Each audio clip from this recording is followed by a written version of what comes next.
politischen Spannungen zwischen den Regierungen in Peking und Washington können nach der Ansicht Chinas die Kooperation zwischen den USA und China im Kampf gegen den Klimawandel behindern.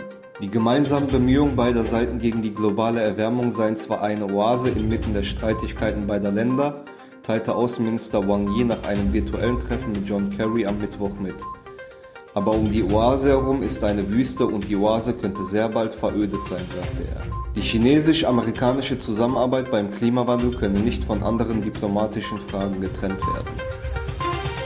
Nach dem Abzug der westlichen Staaten aus Afghanistan setzen die Taliban künftig vor allem auf Gelder aus China. Das unterstrich Zabiullah Mujahid, der Sprecher der Islamisten, in einem Interview der italienischen Tageszeitung La Repubblica.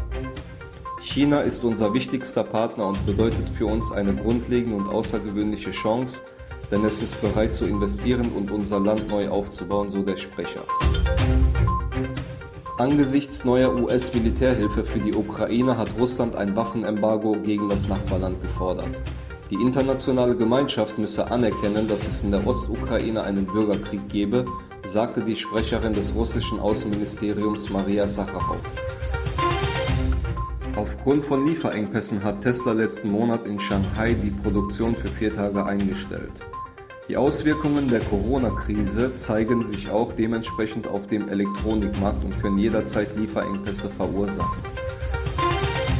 Internationale Menschenrechtler und Journalisten nahmen am 1. September an einer Konferenz in England teil. Bei der Konferenz ging es um den Genozid Chinas an den Uiguren. Die Konferenz fand an der Newcastle-Universität statt und gilt als einer der bisher größten Konferenzen. Said Ali Gailani, ein einflussreicher und kompromissloser Führer der Separatistenbewegung Kaschmirs, starb am Mittwoch unter Hausarrest in Srinagar. Die Familie begrub ihn unter Polizeischutz. Ausläufer des Hurrikans Ida treffen auf den Großraum New York und sowohl die Stadt als auch der Staat rufen den Notstand aus. Die Zahl der Opfer beträgt mittlerweile über 40.